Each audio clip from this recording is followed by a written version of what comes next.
네, 여러분 반갑습니다. 울산 현대상 이규헌입니다. 이규헌의 보험통신 108화입니다. 108화. 108화에서 뭘 살펴볼 거냐면 우회전 신호위반 한번 살펴볼 거예요. 우회전 하는데 신호위반? 네. 두 번째는 신차손해 특약이라고 하는 자동차 보험의 특약에 대해서 한번 알아보겠습니다. 자, 여러분. 우회전 신호위반. 우회전할 때 신호위반이 될 수 있다? 이제 많은 분들이 또 알고 계시는 분도 있고, 혹은 뭐 우회전하는데 무슨 신호위반이야? 직진이나 좌회전 그때나 신호위반 있는 거지 라고 말씀하시는 분도 있을 수 있어요. 예전에 우리 보험통신에 한번 다뤄봤던 주제입니다. 그리고 사실은 어떻게 보면 좀 식상한 주제예요. 이미 결판이 났어요. 2011년도 판결로 해서 대법원 판결이 난 부분입니다. 그런데 제가 이 얘기를 한번 할 거예요. 자, 보시죠.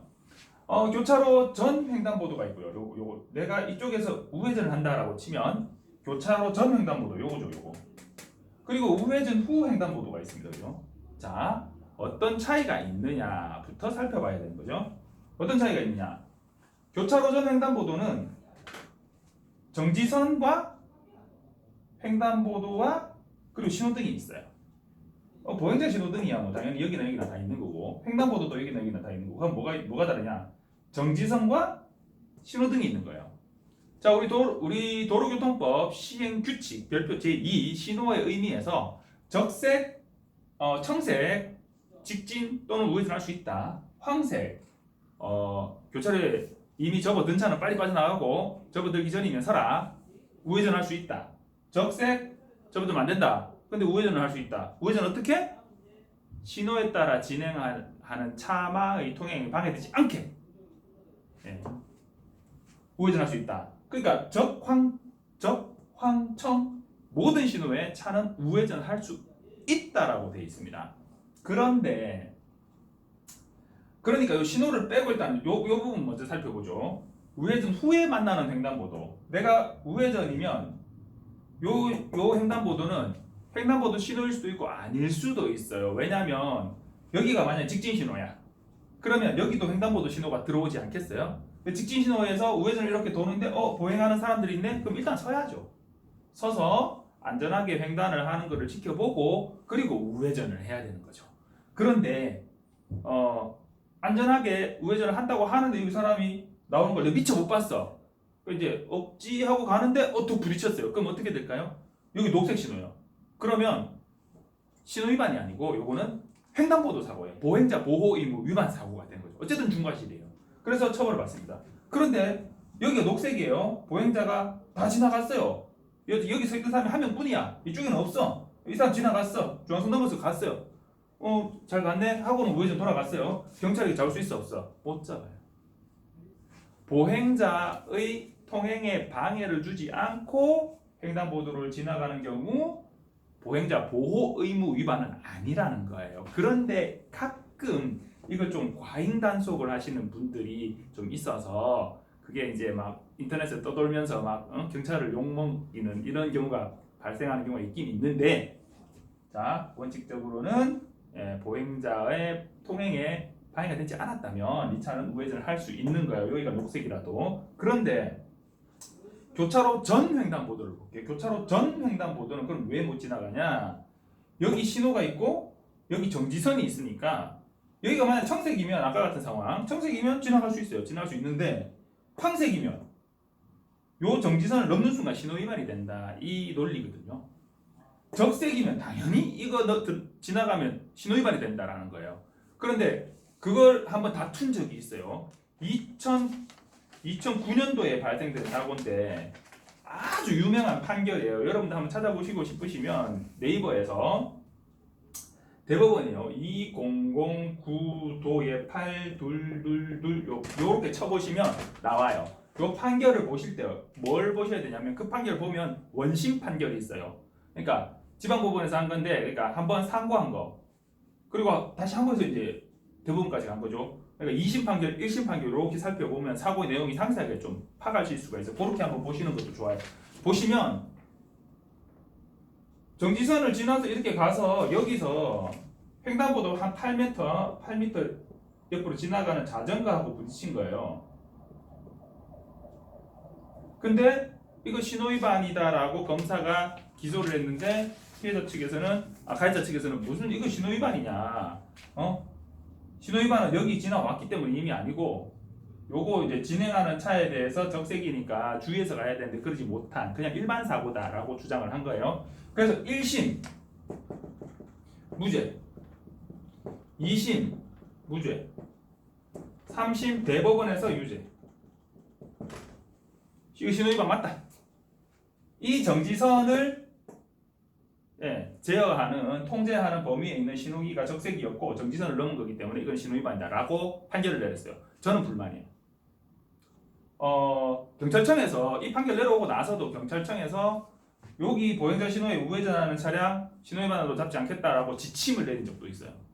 그렇게 이제 판결과 실제 경찰의 업무 처리가 조금 이제 충돌을 일으키는 그런 상황이 발생을 했는데요. 근데 이게 논리로 보면 사실 여기서 우회전하는 차량이 적색 신호에 우회전을 할 수 있어서 우회전을 하는데 횡단보도가 있고 정지선이 있기 때문에 서야 된다? 그러면 신호에 이미 별표 2 그거를 바꿔야지. 횡단보도가 있을 때는 적색이라도 우회전하면 안 된다 이렇게. 근데 그런 말 없잖아요. 그런 말 없어요. 그럼 어떻게 해석을 해야 되냐? 여기서 이걸 신호위반이라고 주장하는 어떤 논리는 이렇게 돼요. 신호등이 있고 여기 횡단보도 있고 정지선이 있을 때 야, 적색이면 여기 횡단보도 보행자 신호 들어오면 서야 되지 않냐 이 얘기를 하거든요. 그런데 이 신호기는 오로지 이 횡단보도를 위해서 존재하는 신호기예요. 오로지 이 횡단보도를 위해서 존재하는. 그런데 이 신호기는 그게 아니죠. 차량의 통행을 제어하는 신호기잖아요. 뭐 좌회전을 할 수도 있고, 그죠? 직진 우회전을 할 수도 있고. 이 횡단보도를 지나간다 못 지나간다 그거만 딱 얘기하는 게 아니거든. 그래서 이 논리는 조금 아니다라고 저는 그렇게 생각해요. 그렇게 또 말씀들을 하시더라고요. 어쨌든 정지선이 있기 때문에 적색 있는 황색에 여기를 지나가게 되면 그리고 여기 지나가는 차고 사고가 나게 되면 신호위반의 책임을 묻는다라는 게 지금 현재로서는 법조계나 어떤 경찰들의 사고 처리 입장이긴 해요. 근데 제 개인적인 소수 의견, 정말 극소수의 소수 의견은 이거 신호위반하면 안 된다라는 입장이긴 한데 여러분들 테스트 해본다고 그렇게 한번 가보겠다 그러지 마세요. 안전하게 다니셔야 돼요. 그래서 우회전 시에도 신호위반 처벌을 받을 수 있다. 그러니까 횡단보도 보행자 신호면 일단은 횡단보도 보행자가 지나가는지 잘 보고 갈 수도 있지. 가되 왼쪽에서 오는 차가 있는가 안전하게 살펴보고 그리고 가셔야 된다는 거예요. 경찰 쪽에 제가 이렇게 문의를 예전에 해본 적이 있어요. 아니 그럼 이거 신호 끝날 때까지 기다려야 되냐? 내가 여기 딱 서 있으면 이 신호 안 보인다. 그리고 옆에 버스 하나 딱 서 있으면 여기도 안 보인다. 그럼 도대체 언제 우회전하란 말이고? 안 보이는데 언제 가란 말이고? 여기 녹색 들어올 때가 기다리란 말이가. 갱상도라스. 물었더니 경찰에서 그러니까 내부적인 지침은 아닌 것 같아요. 내부적으로 여기서 보행자도 없고 차량에 방해도 되지 않게 안전하게 우회전하는 경우 사고도 안 나고 그냥 우회전하는 경우 그걸 굳이 잡아가지고 신호위반으로 스티커 끊지는 않는다 라고 얘기를 하더라고요. 하지만 자 안전하게 다닙시다. 자 그래서 우회전할 때도 신호위반의 처벌을 받을 수 있다. 자 신차손의 특약입니다. 신차손의 특약은 뭐냐면 여러분들 차를 사면 내가 처음 차를 샀는데 차 가격이 비싼 차를 샀다고 칩시다. 정말 좋은 차를 샀어요. 1억 뭐 1억 정말 좋은 차이라고 더 비싼 차 있다고? 제 기준으로 1억이면 정말 좋은 차예요. 자 1억짜리 차를 샀어요. 1년이 딱 지났어요. 보험가입 하려고 해요. 차량 가액 얼마 잡히게요? 차량 가액 한 7,100 이렇게 잡힙니다. 뚝 떨어져요. 1년 만에. 물론 차종에 따라서 어떤 차량의 형식이나 이런 거에 따라서 다를 수 있어요. 다를 수 있는데 뭐 못해도 한 20% 막 이렇게 떨어집니다. 막 7,100, 뭐 8,000, 잘 돼야 8,100 이런 식으로 돼요. 그렇게 되니까 예를 들면 뭐 8,000원 떨어지다 칩시다. 8,000원 떨어진다. 그러면 내가 보험을 6월 10일 날 보험을 가입했는데 2019년 2020년 6월 10일 날 보험을 갱신해야 되는데 2020년 6월 9일 날 사고가 났어요. 그러면 자 내 보험 증권에 차량 가격은 얼마로 돼 있어요? 1억으로 돼 있죠. 근데 차 사고가 나서 빗길에 미끄러져 가지고 다리 나가 떨어졌어요. 그 차는 작살났는데 1,000만 달러 사람은 괜찮네? 그 사람들이 다 얘기를 해요. 와, 이 차 탄 사람 죽었습니까? 뭐 지금 뭐 식물인간입니까? 이렇게 묻는데 나는 멀쩡히 써가지고 낸데요 이러고 있어요. 자, 그런 사고 났다 칩시다. 그러면 보험회사에서 1억을 줄까요? 안 줄까요? 안 줍니다. 왜냐? 차량의 사고 시점의 가액으로 보험금을 지급해요. 그러니까 자, 요때 되면 얼마예요? 거의 한 8천 정도 혹은 이거보다 더 떨어질 수도 있어요. 자, 그럼 예를 들어서 1년 지나서 요때 갱신하려고 하는데 갱신하는 시점이 딱 계산되는 게 8천이라고 칩시다. 그러면 8천보다는 조금 더 주겠죠? 하루 전이니까. 자, 그렇게 되는 거예요. 그런데 자, 여러분, 원래는 6월 10일 날 사고 나도 그 기준이에요. 자, 그런데 신차 손해특약을 딱 드러났어요. 그럼 어떻게 하냐? 1억 줍니다. 그대로 1억 줍니다. 처음에 가입했던 그 가입 그대로 인정을 해줘요. 그리고 플러스 뭘 주냐? 다음에 또 차를 사야 될 거 아니에요. 차가 완전히 전손되어서 폐차를 했으니까. 그러니까 신차 등록 비용을 줘요.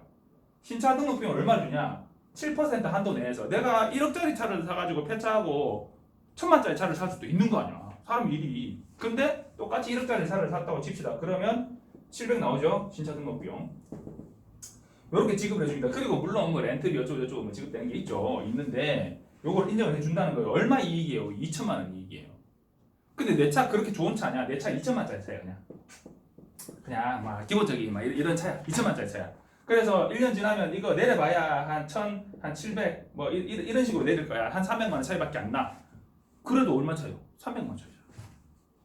신차 손해특약 처음 차 사시는 분들은 넣어두시면 참 좋아요. 도움되는 특약인데 차 사는데 보험료도 비싼데 막 있는 거 없는 거 다 빼고 막 그냥 기본으로 해줘서 그러지 마시고 유용한 특약들은 넣어두시는 것도 좋아요. 자, 그리고 이 기간 중에 70% 이상 손해 났다. 그럼 그냥 아예 줘버려. 그냥 1억 줘버립니다. 줘버리고 70% 미만, 30% 이상 요 사이에 사고가 났다. 그러면 신차 손해 특약에서 가액의 10%를 줘요.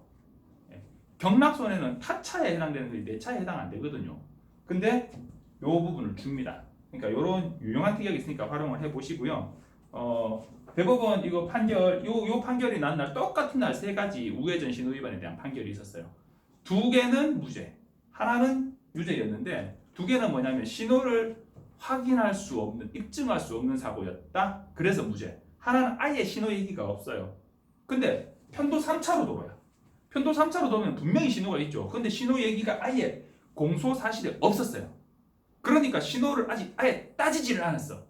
그래서 저는 이 부분에 대해서 다시 한번 새로운 판례가 한번 등장할 수도 있지 않을까, 뭐 이런 저 혼자만의 그냥 남들은 아무도 제 의견에 동조를 안 하는데 혼자 의견하는 그런 주장을 하는 그런 내용을 가지고 있습니다. 어쨌든 여러분 신호위반 하지 마시고 안전하게 다니시고요. 이왕이면 자동차 보험 가입하실 때 유용한 특약들 가입하시면 좋습니다. 자, 다음 주에 또 인사드릴게요. 감사합니다.